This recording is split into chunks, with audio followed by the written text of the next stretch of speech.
Okay, gagawa ako ng berry, avocado plum, baked oat. Version ko naman to. So again, ang kailangan ko ito, avocado. And then, kalahati lang yan. Pero sasama ko na siya lahat. Mas masarap naman siya, mas marami. And then, ang berries natin.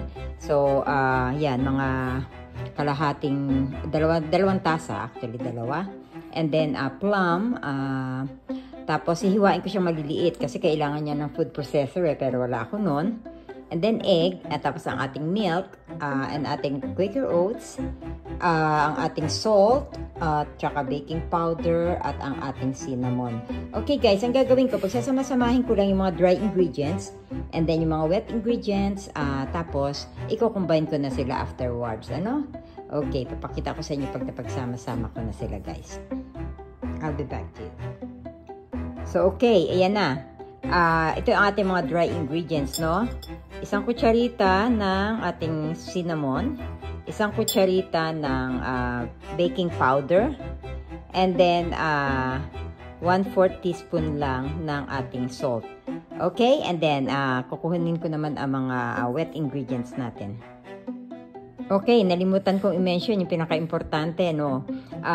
Yung 2 cups ng ating oats. Ayan, hinalo ko na siya. Okay? Okay, so ito naman ang ating mga wet ingredients nga, no? Ayan na yung aking plum. Tapos ito avocado, imamash ko siya, isang buo yung ginamit ko imbis na 1/2 lang. Yung iba imbis na dates imbis na plum, nilalagyan nila ng saging, pero wala akong saging, so I just use the plum. And then ito 2 cups of blueberries, no, na nahugasan na yung maigi.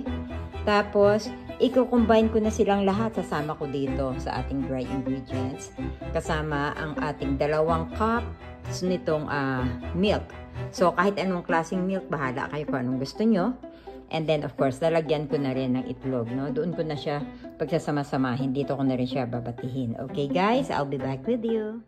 So, ito na yung ating lalagyan, no? Actually, iba square ang ginagamit nila. Pero ito aking forming layer, nilagyan ko siya ng butter o ng para wag didikit. And then, ito na yung pinaghalo-halo kong dry and wet ingredients.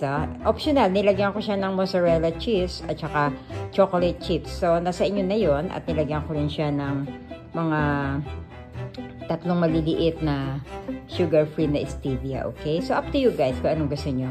Ayun, dinagdag ko lang. That is my own preference. Okay, guys? I'll be back to you. Okay, nilagay ko na siya dito sa ating oven. 375, bali, titingnan natin, no? 35 to 40 minutes. Okay? So, check natin. Pag nag-golden brown na yung ibabaw niyan, pwede na yan. Tapos, pwede na nating tanggalin and then palamigin for a while bago natin hatiin. Okay, guys? I'll be back to you pag luto na ito.